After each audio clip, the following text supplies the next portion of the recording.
Hi, నేను doctor Ajith Kumar, pulmonologist and intensivist working at Ashwini hospital, Yellareddypet.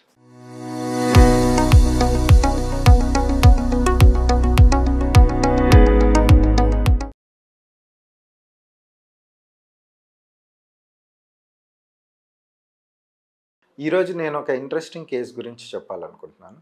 ఆయన ఒక మధ్య వయస్సు వ్యక్తి. గత కొంతకాలంగా దగ్గు, ఆయాసంతో బాధపడుతున్నారు. ఆయాసము కూర్చున్నప్పుడు, నిల్చున్నప్పటి కంటే కూడా పడుకున్నప్పుడు ఎక్కువగా ఇబ్బంది పెడుతుంది. దాన్నే మనం వైద్య పరిభాషలో ఆర్థోప్నియా అంటాం.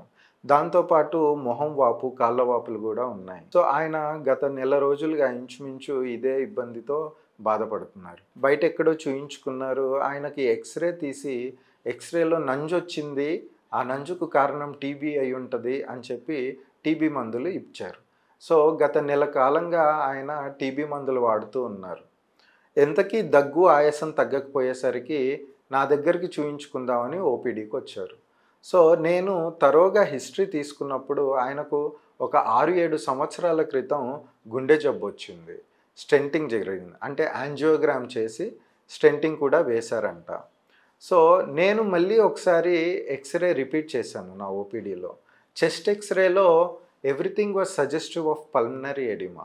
అంటే ఊపిరితిత్తుల్లో ఇన్ఫిల్ట్రేట్స్ ఉన్నాయి, కానీ ఆ ఇన్ఫిల్ట్రేట్స్ న్యూమోనియా వలన, అంటే ఇన్ఫెక్షన్ వల్ల వచ్చిందా, లేదా గుండె మీద ఒత్తిడి కారణంగా ఊపిరితిత్తుల్లో నీరు చేరుతుందా అన్నది చూసుకోవాలి.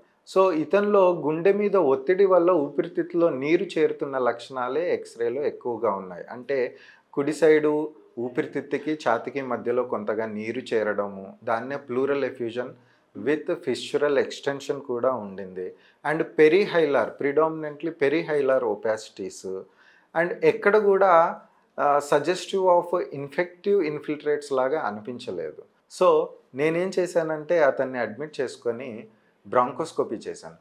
సో దీన్నే ఫ్లెక్సిబుల్ వీడియో బ్రాంకోస్కోపీ అంటారు. దీని ద్వారా ఊపిరితిత్తుల్లోని శ్వాసనాళాల వరకు వెళ్ళి అక్కడ నుంచి ఈ ఏదైతే ఫ్లూయిడ్లా అనిపిస్తుందో దాన్ని మనం తీస్తాం. దాన్నే బ్రాంకో ఆల్వియోలార్ లవేజ్ ఫ్లూయిడ్ అంటాం. దాన్ని తీసి మనం న్యూక్లిక్ యాసిడ్ యాంప్లిఫికేషన్ టెస్ట్కి పంపించాం. సో ఈ బాల్ ఫ్లూయిడ్ని తీసి మనం మైక్రోస్కోపీ, అంటే యాసిడ్ ఫాస్ట్ స్టెయినింగ్ కానీ లేదా ఫ్లోరెసెంట్ స్టెయినింగ్ కానీ చేయొచ్చు, లేదా న్యూక్లిక్ యాసిడ్ యాంప్లిఫికేషన్ టెస్ట్ కూడా చేయొచ్చు. దాన్నే cartridge based nucleic acid amplification test, CBNAAT అంటారు. సో దీని ద్వారా నిజంగా లోపల బ్యాసిల్లస్ ఉందా, అంటే ట్యూబర్కుల్ బ్యాసిల్లస్ ఉందా అన్నది మనం చూసుకోవచ్చు. సో ఇవి ఏవి కూడా అందులో పాజిటివ్ రాలేదు. అంటే యాసిడ్ ఫాస్ట్ స్టెయినింగ్లోనూ నెగిటివ్ వచ్చింది, సిబినాట్లోనూ నెగిటివ్ వచ్చింది. సో ఈయన క్లినికల్గా కానివ్వండి, రేడియోలాజికల్గా కానివ్వండి, పల్మనరీ ఎడిమా పిక్చర్ లాగానే అనిపిస్తుంది. అంటే గుండె మీద ఒత్తిడి వల్ల ఊపిరితిత్తుల్లో నంజులాగా తయారయ్యే అవకాశం ఉండడం. సో అతనికి మన దగ్గర అవైలబుల్గా ఉన్న కార్డియాలజిస్ట్ కన్సల్టేషన్ తీసుకోమన్నాను. సో అతను కూడా ఈకోకార్డియోగ్రామ్ టెస్ట్ చేసి అతని గుండె మీద ఒత్తిడిని నిర్ధారించారు. సో ఇక్కడ నేను చెప్పదలుచుకున్నది ఏంటంటే, మనకి ఎన్టీఈపీ అంటే నేషనల్ ట్యూబర్క్లోసిస్ ఎరాడికేషన్ ప్రోగ్రాంలో 2 రకాలుగా డయాగ్నోస్ చేస్తారు. ఒకటి మైక్రోబయాలజికల్లీ కన్ఫర్మ్డ్ పల్మనరీ ట్యూబర్క్లోసిస్, రెండోది క్లినికల్లీ డయాగ్నోస్డ్ పల్మనరీ ట్యూబర్క్లోసిస్.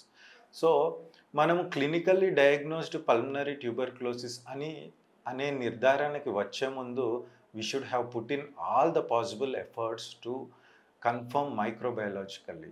అంటే తెమడ రాని పక్షంలో బ్రాంకోస్కోపీ చేసి బాల్ ఫ్లూయిడ్ని మైక్రోస్కోపీ కానీ లేదా న్యూక్లిక్ యాసిడ్ యాంప్లిఫికేషన్ టెస్ట్కి కానీ గురి చేసి బ్యాసిల్లస్ని నిర్ధారించుకునే ప్రయత్నం చేయాలి. ఇది లేని పక్షంలో ఇలాగే చాలాసార్లు ఫాల్స్ డయాగ్నోసిస్, అంటే టీబీ లేకపోయినా కూడా క్లినికలీ డయాగ్నోస్డ్ పల్మనరీ ట్యూబర్క్లోసిస్ అని డయాగ్నోస్ చేసి అనవసరంగా టీబీ మందులు వేసుకోవాల్సిన అవసరం రావచ్చు పేషెంట్స్కి. సో మన దగ్గర ఇప్పుడు bronchoscopy and in-house microbiology setup అంతా అందుబాటులో ఉంది. కాబట్టి ఈ సేవలను సద్వినియోగం చేసుకోగలరని సూచిస్తున్నాను. Thank you.